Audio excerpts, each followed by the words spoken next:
Today we're going to talk about Avatar the Last Airbender, the remake made by Netflix. That 20 years after the original aired, we have now a live-action version of the beloved 2D original. Not to be confused with Avatar the Blue People.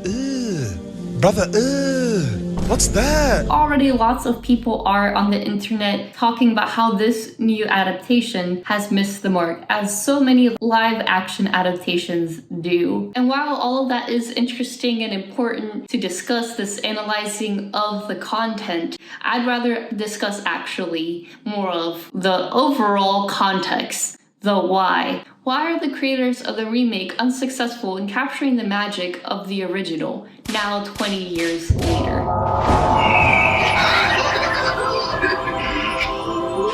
Now, for my experience engaging with this show, I actually quite wanted to like it. I think the original is absolutely miraculous in what it accomplished, and I do think there was potential for a live-action adaptation. However, I don't want to continue minimizing the amount of work put into the making of this remake, because I do think audiences now in this post-Marvel, post-special effects world see the amazing special effects of Avatar the Last Airbender might be like, oh, who cares? This is just another one of those. They put a lot of resources into this. With the looming threat of AI taking over so many jobs in the entertainment industry, I no longer want to contribute to this attitude of not appreciating the many people it takes to create these special effects, the many people on the team to create the cinematography of the remake, and the many people on the teams creating the art direction of the remake. Truly where it missed the mark is in the writing, is in the characterization, is in the overall understanding the themes of what is Avatar really about. I was with the show in the first episode with all the glamour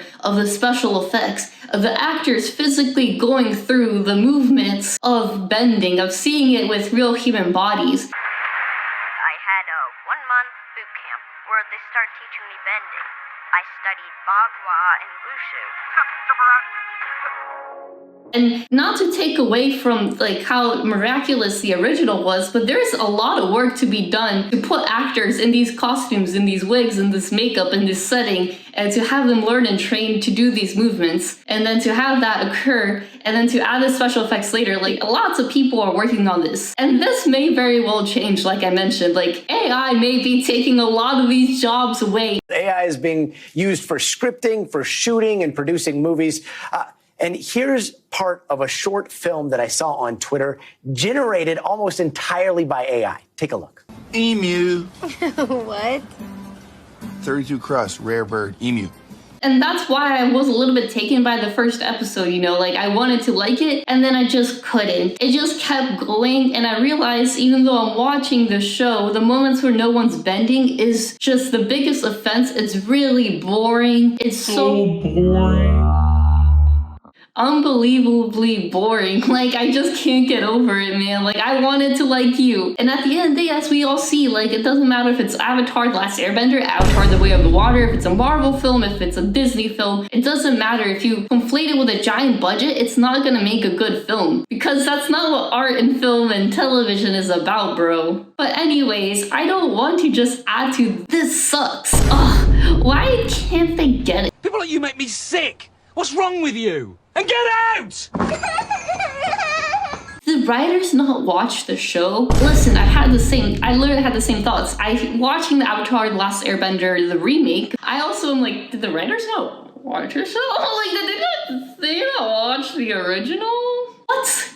I don't know how fair it is to kind of just assume that, oh, the writers don't know anything about the original and they don't care. I just don't think that's truly fair to the creators and the creatives within the film industry right now, guys. Because the reality is, the film industry is in a really, really bad place right now. For female creatives, Hollywood is still just as bleak as some fear, but it doesn't have to be. As production slows down to a crawl, crew members say everyone knows we're all looking for work. Dakota Johnson says Hollywood is f***ing bleak. It's disheartening how tough it is to get indies made right now.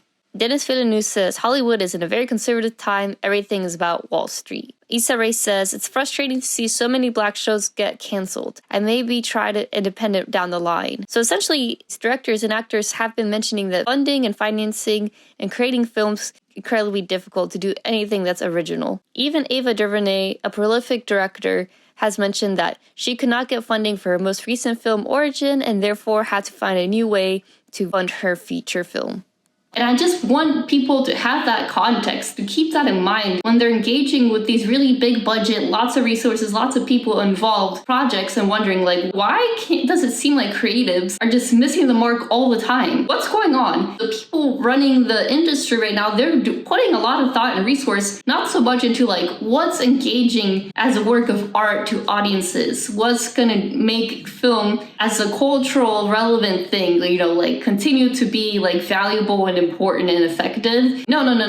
That's not what the leaders of the film industry are pouring themselves into. I would assume that the writers were not giving the space and the time and the consideration of being able to write a good television show for this remake. Just that question from the beginning. Why can't they just make what they made 20 years ago? What's really interesting to look at the Avatar the Last Airbender 2024, the Avatar the Last Airbender 2005, is it really showcases the difference of overall cinema has come to. And right now, I think deadlines are being pushed shorter and shorter. And when it pertains to writing, I would assume as you push for more special effects, writing and all that, I don't think they're probably getting the same consideration. So I could only imagine from the fact that so many directors, so many actors, so many of the creatives working in the industry are pointing out that the people running the industry right now have no idea what they're doing. They're really panicking. The film industry is in a bad place. It's in a place it's never been before. So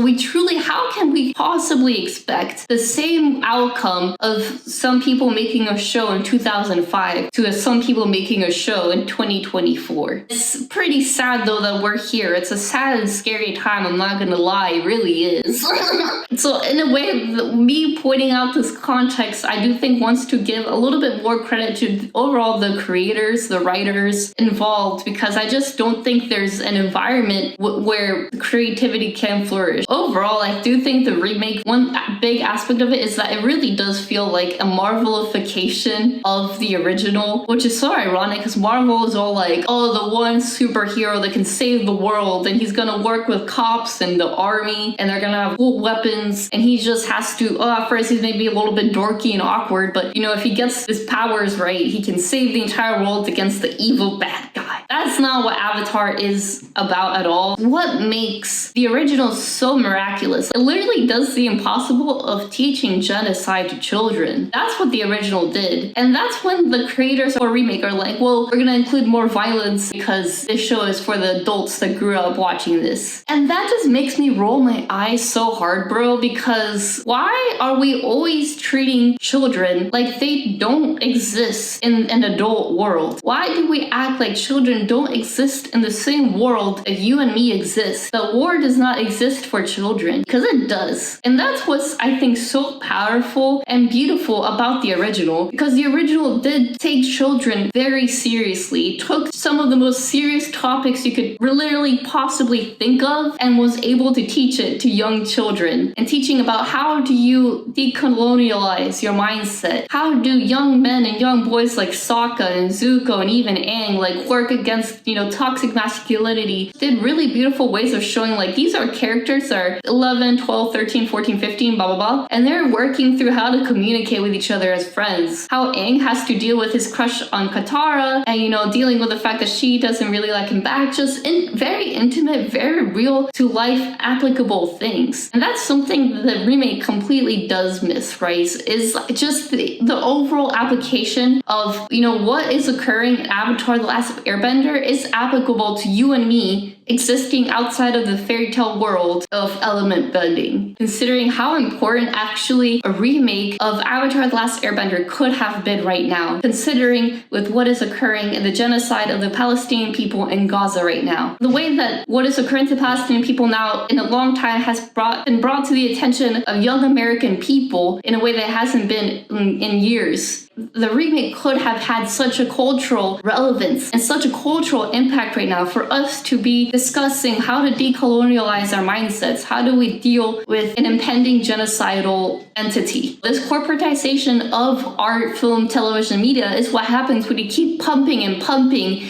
money into projects, when you keep conflating the budget more and more. And when that happens, when the budget is like increasing, there's more and more people that have expectations, and therefore there needs to be a greater guarantee of profit and success. And that's why we see so many of the Hollywood made films and television right now is so bland and so boring and so safe for consumption. It doesn't want to ruffle any feathers, especially also like to consider right now children's media. Children's media is more and more pandering, more and more safe, more and more taking the darkness out of the world because we feel like children can't handle it. Children cannot conceive this. And this is so disappointing. And that's why I want to end this video with just overall the idea that we at least can return to the timelessness of the original, because the original truly is timeless, and it did some things that are not safe by any means. Once again, challenging the notion that children should not be consuming any art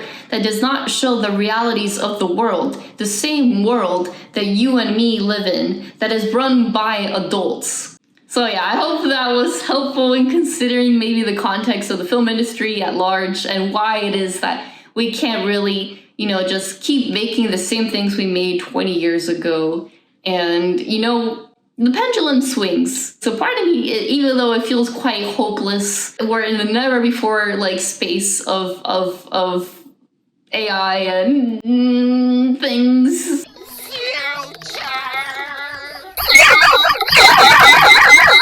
Yes, but you gotta believe in that pendulum and hope that perhaps that pendulum that's been over there in the corporatization for so long is gonna swing right back over here and go to impactful art that actually touches people.